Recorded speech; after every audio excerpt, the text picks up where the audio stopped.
fact you were somebody who knew other people were into the same lurid stuff you were into, then you could encourage them. I'll use encourage as a nice way to say you should leave your money with me. And then even if all you did was take the money and stick it in a bond fund and you didn't really invest it, and you're not an investing genius, you stick it in a bond fund, they make money, you make money, but they got to do business with you because you know stuff about it. I mean, I just read that is that something that people are thinking or that you're researching could be the possibility? Yes, I found that Epstein never possessed a trader's license, so it's called a Series 7 license. So I FOIA'd the SEC, and I also checked with FINRA, and they have no record of him ever being a trader. So if he was, and he often has said, I don't make the trades, I order people to make the trades. So it's a very good possibility. And then when you get in, so I think like what Epstein. But there's also like money documents you have to produce as a money manager. Right. Exactly. Regulatory documents that didn't surface. There's no SEC documents. Now, the only thing one of his former associates, the Ponzi schemer, told me was that when the World Trade Center came down, a lot of the SEC documents were housed in there. So on 9/11, a lot of white-collar criminals might have been like, oh, ooh, I got to, there's something in there about me. So with Epstein, he sort of has his hands in many pots. I think we were talking about Virgin Islands tax shelters. You're kind of alluding to it. And if you go back to his history at Bear Stearns, he worked in the special products tax division, right? So he was probably advising wealthy clients early on. That's where he learned a lot of what he was doing, how to hide their money.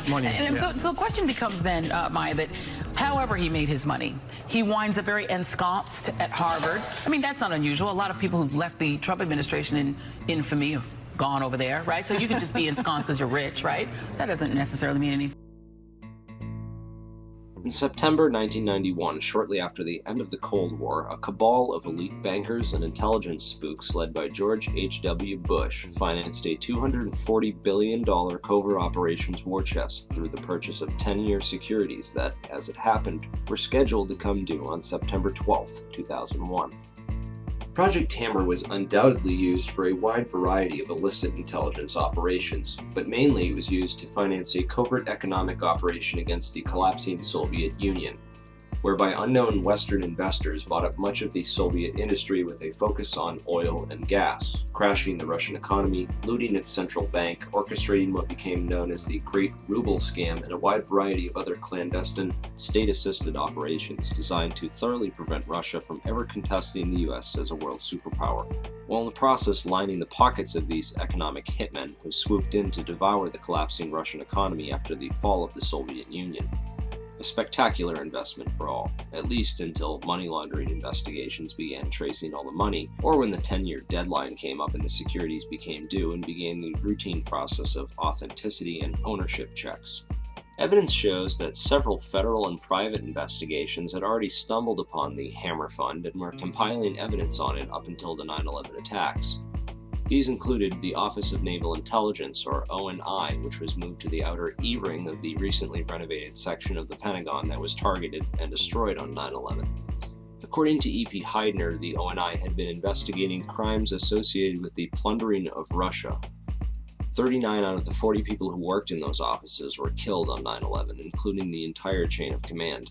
The Pentagon's financial accounting offices in that same wing were also an obvious target, as were the passengers on board Flight 77, many of whom coincidentally held top-secret clearances and were connected with Pentagon black operations.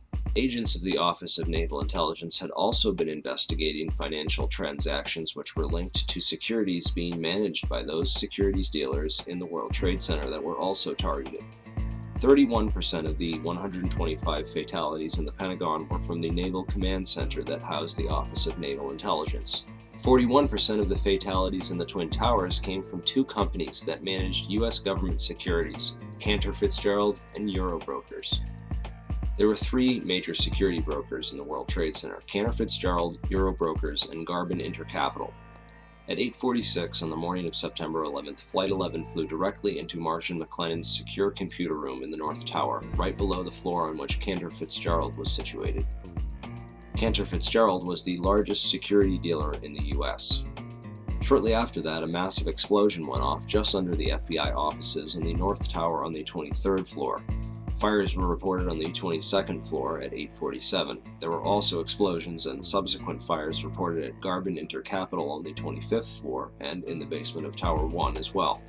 Shortly thereafter, at 9:03, Flight 175 hit the South Tower right below the floors on which Eurobrokers was situated. In all three cases, the explosive, fiery destruction consumed the offices and the several floors above, destroying files and trapping victims inside. In the midst of all this, Building 6 was destroyed by an explosion that took place before either tower fell. This secondary explosion took out a portion of the building which just happened to include the El Dorado Task Force's offices. The El Dorado Task Force was an interagency money laundering watchdog group responsible for coordinating all major money laundering investigations in the U.S. In the immediate aftermath of September 11th, these groups would be redirected to investigate terrorist financing. Building 6 was located directly between the North Tower and World Trade Center Building 7. While large portions of World Trade Center 6 were gutted by explosions and later by falling debris from the North Tower, the building itself did not suffer a global symmetric collapse at near freefall acceleration as did Buildings 1, 2, and 7.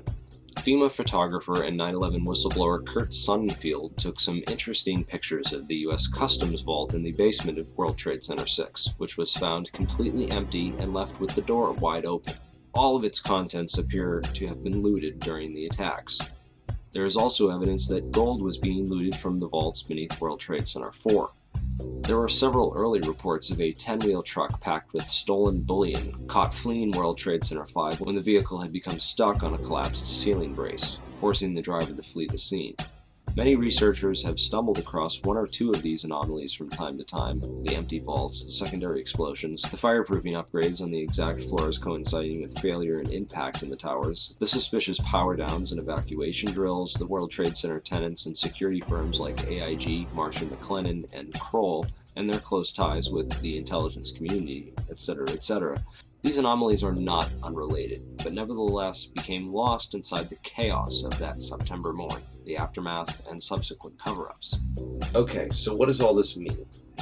Overall, a critical mass of brokers from the major government security brokerages in the Twin Towers had to be eliminated to create chaos in the government securities market.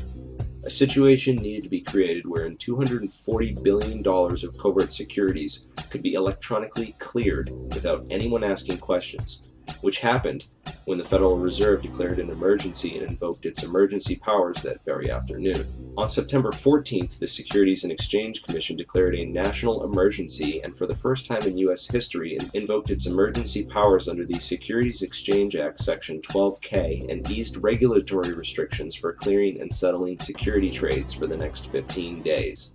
These changes would have allowed the estimated $240 billion in covert government securities to be cleared upon maturity without the standard regulatory controls around identification of ownership. The towers needed to be demolished to create a big enough mess that the illicit activities taking place behind the scenes that morning could be hidden in the confusion of that day. Okay, now let's talk a little bit about who did it and how. 9/11 whistleblower Richard Andrew Grove was a software salesperson for a company called Silver Stream.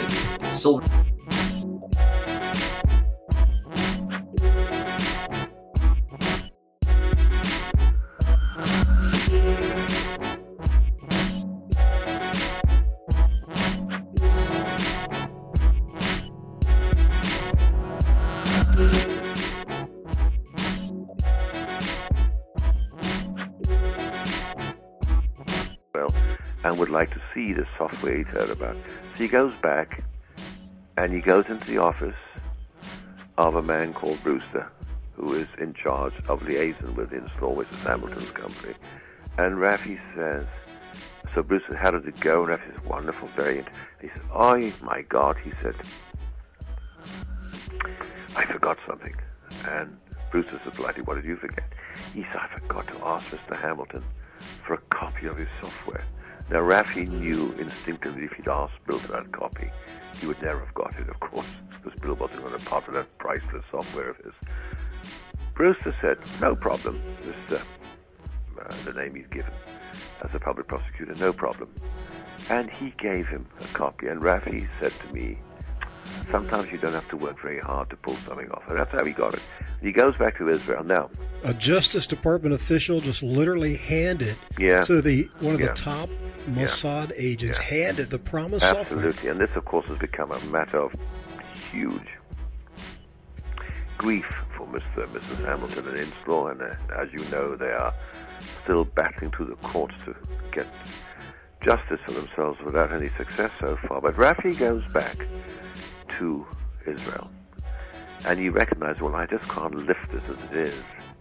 I need to do something more than that. And he sits down with that other rogue of the story, who is Ari Ben Menashe, who'd worked for him. And Ari Ben Menashe had been a very senior intelligence officer who had fallen foul of the Israeli intelligence establishment and was now outside the loop, so to speak. Well, they sat down, and Rafi sat there and said, what do we need? What do we need? He said, I know what we need. We'll deconstruct this, take it apart, rebuild it. But nobody can ever accuse us of stealing it because it'll look different. So his people took time to do that. They did it. But they then said, we need something else, Rafi said. We need to know what people are doing with this. And he said, I know what we need, a trapdoor. Now, this trapdoor would not be a trapdoor like we think of a trapdoor falling through. It would be a piece of something inserted in the software, which to this day, people don't know. They've tried to find it. It's amazing. What it does, it's a little device which goes into this piece of software. And if you take the thing apart, the device just goes, gone. And the Israelis said, we can do it, but we shouldn't build a trapdoor here because it may be traced by the CIA, who are good at this, or the British intelligence, who are equally good, traced back to us, and then we have a problem. We need to be absolutely undetectable. So Ari Ben Menashe said, I know a place.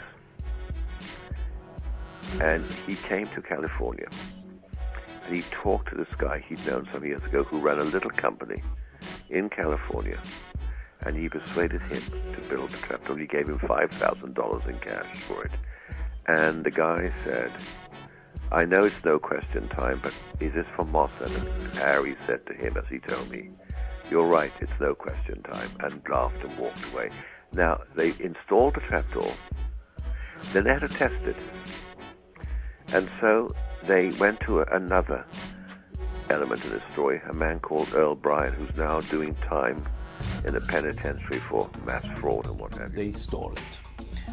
Israel took it to Israel, and they realized, why don't we put a back door and peddle it to countries that we are the enemies and so on. We got two back doors? Or one back door? I don't know if it's two back door or it's the same back door, or the Israelis figured out there's a back door and we can use it and so on. But Israel became a vendor, a marketer for that to friendly countries and enemy countries who bought it. One of the stories is, and I'm again not sure that it's true, when we invaded Iraq the first time. If you remember the first wave of aircraft when they went to bomb Baghdad, there was silence in the Iraqi Air Force radars went blank. So the whole mission went through without a loss of one aircraft.